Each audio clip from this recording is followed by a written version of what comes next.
Hello friends, मैं सब doctor Salman Naseer. आज की ये वीडियो दोस्तों बहुत ही हेल्पफुल और बहुत ही जरूरी होगी मेडिकल स्टूडेंट्स के लिए, नर्सिंग स्टाफ के लिए, एवं हेल्थ वर्कर्स के लिए। क्योंकि आज की इस वीडियो में मैं आप लोगों को यह बताने वाला हूं कि वो कौन से इंजेक्शन है जिसको आप जब पेशेंट को देते हो तो बहुत ही सावधानी के साथ आपको या बहुत ही स्लोली आपको देना है, बहुत ही लक्ष्य पूर्वक ध्यान पूर्वक आपको देना है। अदरवाइज इसकी वजह से बहुत ही डेंजरस नुकसान हो सकते हैं। जी हाँ दोस्तों, बहुत ही हेल्पफुल एक वीडियो होने वाली है, इसलिए अभी से इस वीडियो को लाइक कीजिए, चैनल को भी हमारे सब्सक्राइब कीजिए, क्योंकि ऐसे ही हेल्पफुल कंटेंट मेडिकोस के लिए हम लोग यहाँ से प्रोवाइड करते रहते हैं।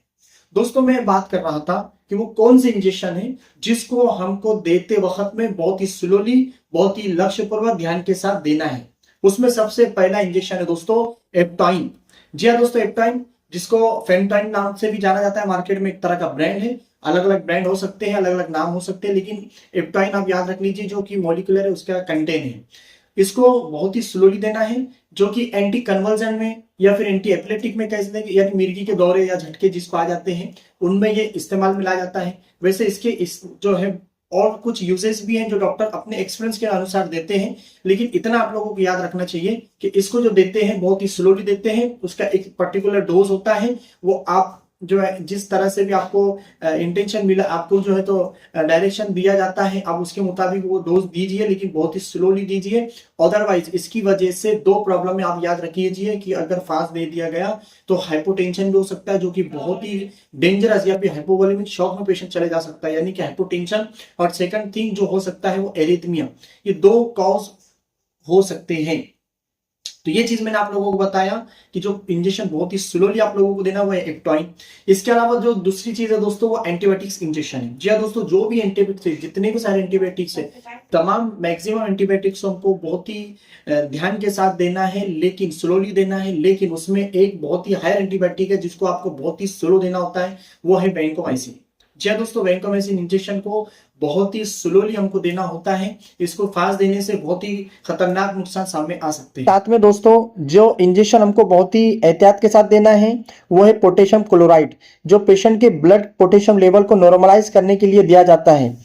और जो इसका जो डोज है वैसे हर हॉस्पिटल में अपने अपने अलग अलग हो सकता है, लेकिन जो हमारे यहाँ चलता है 10 to 20 MEQ पर आवर होता है। इससे हमेशा डाइल्यूट करके आईवी इन्फ्यूजन के जरिए ही दिया जाता है।